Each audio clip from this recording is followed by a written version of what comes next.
అనంతపురం జిల్లాలో తెలుగుదేశం పార్టీ నాయకురాలి కారుపై దాడి జరిగింది. టీడీపీ తెలుగు మహిళా రాష్ట్ర అధికార ప్రతినిధి తేజస్విని కారును గుర్తు తెలియని వ్యక్తులు ధ్వంసం చేశారు. లక్ష్మీనగర్లో పార్కు చేసి ఉన్న ఆమె కారుపై దుండగులు రాళ్లతో దాడికి పాల్పడ్డారు. ఈ ఘటనపై తేజస్విని పోలీసులకు ఫిర్యాదు చేశారు.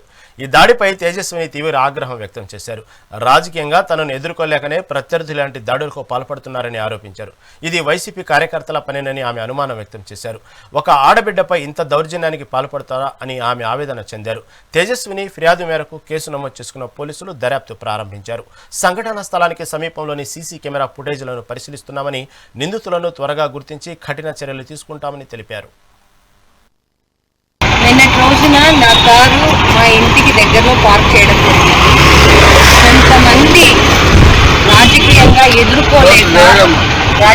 ఎదుర్కోలేక ఒక బీసీ మహిళ అయినటువంటి నా కారు మీద ఈరోజు దాడి చేసి పగలగొట్టారు.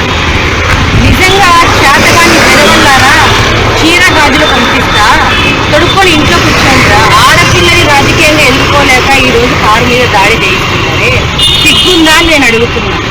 కంప్లైంట్ ఇచ్చి వాడు ఎంత తోడైనా కూడా వాళ్ళ మీద కంప్లైంట్ ఫైల్ చేస్తున్నాను, ఏదో స్టేషన్లో పోయి ఎఫ్ఐఆర్ చేయిస్తాను, వాళ్ళు గురి పెట్టేమని చెప్పేది.